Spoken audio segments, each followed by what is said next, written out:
This is me running. I'm relatively new to the sport. I started about 8 months ago. And have you ever heard of this thing, a runner's high? When I started, I definitely didn't feel a runner's high. My legs were really painful.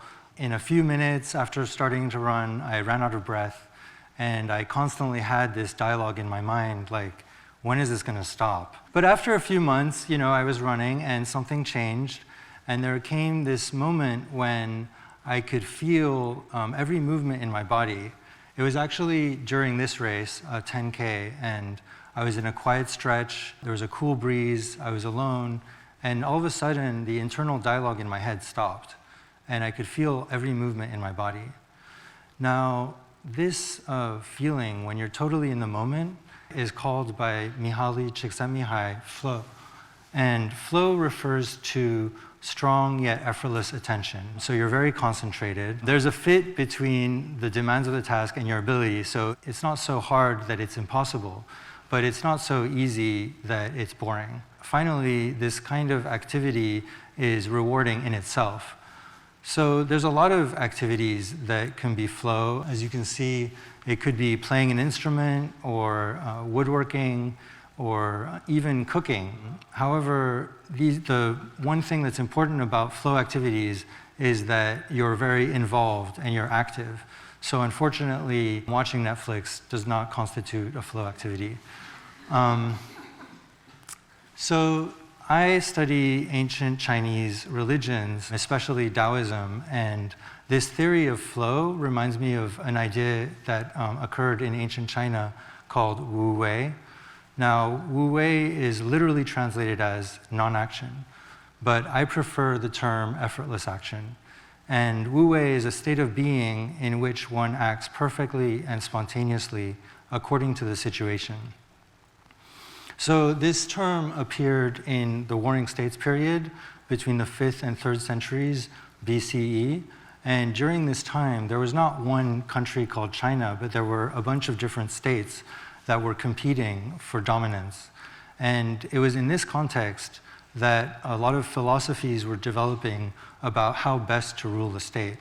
And it was also in this context that the term Wu Wei developed. In fact, some philosophers argued that the best way to rule a state is to be Wu Wei. So how can we do this? One of the things that Taoists talked about was reducing distractions. And they say that in this ancient Chinese text, it says, the organs of seeing and listening are the eyes and ears. If the mind does not interfere with these organs, they can keep to their duties.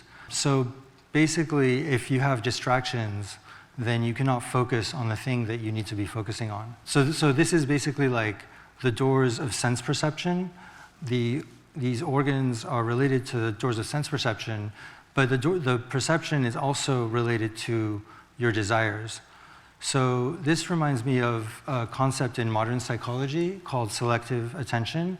And there's a video which you may have seen where you are asked to count the number of times a basketball is passed. And however, during this time, there is a person in a gorilla suit that walks across the scene. And if you're like me, when you saw this video, you didn't even notice the gorilla. It was like you were just focusing so much on the basketball. So what these ancient Taoist texts show us, and also what this modern psychological experiment shows us, is that when we're focusing on one thing, it's impossible to see the big picture and focus on other things. And this did not just apply to desires, but it also applies to emotions and cognitive biases. So how can we reduce desires? There's a story in the Zhuangzi about woodworker Qing, and he is a bell stand carver. Now, bell stands were a very important part of ritual in early China, and he created a beautiful bell stand. Everyone asked him, how did you make this? Like, by what art did you make this bell stand? And he said, I'm just a craftsman. How would I have any art? However, there's this one thing. When I am about to make a bell stand, I never let it wear out my energy, and I always fast to still my mind. And after fasting for 3 days, I have no longer any thoughts of congratulations or rewards, of stipends or titles. And after 5 days, I have no longer any thoughts of praise or blame, of skill or clumsiness. And after 7 days of fasting, my mind is so still that I forget I even have 4 limbs and a form and a body. So what does this say about becoming Wuwei? He talks about stilling his mind and fasting the mind. And I think this means not just keeping the body still, but also keeping the mind still.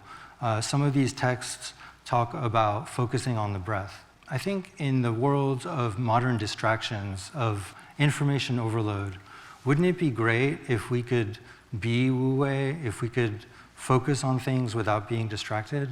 Wuwei and flow actually have a lot of things in common.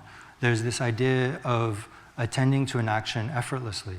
There's also the idea of a reduced sense of self. And also, finally, there's this idea of not having any external distractions or extrinsic motivations. There are some differences. For example, flow is morally neutral and Wuwei is a spiritual ideal. However, for the most part, they map well onto one another.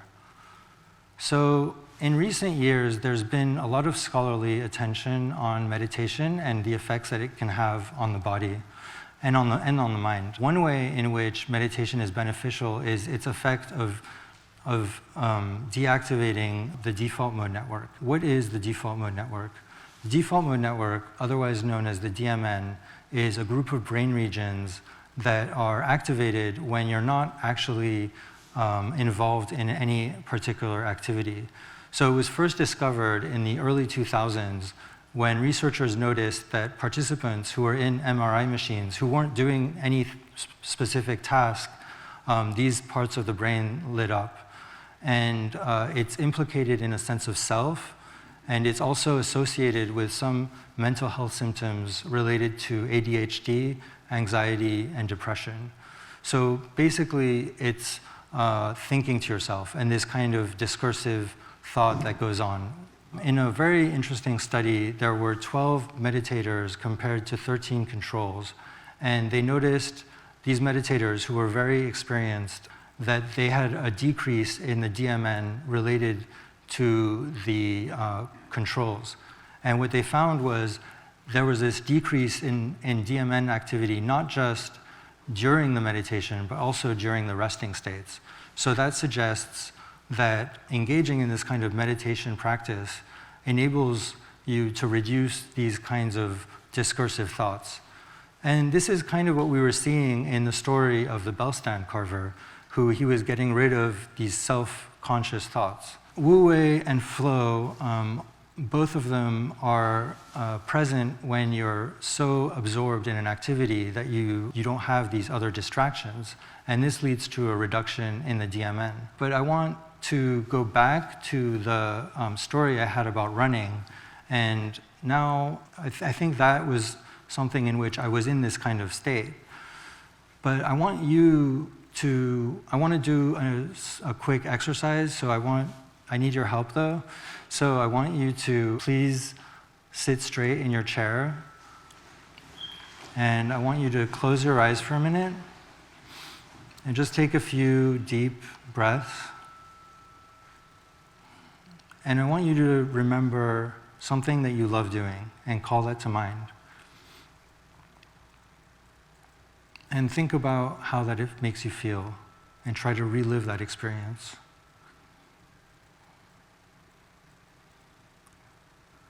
Okay, now open your eyes. So I think that this kind of activity in which you're so involved that you don't do things like you don't want to check your cell phone, these are the kinds of activities that can make us happier in our lives, not just during that activity, but also when we're doing other activities.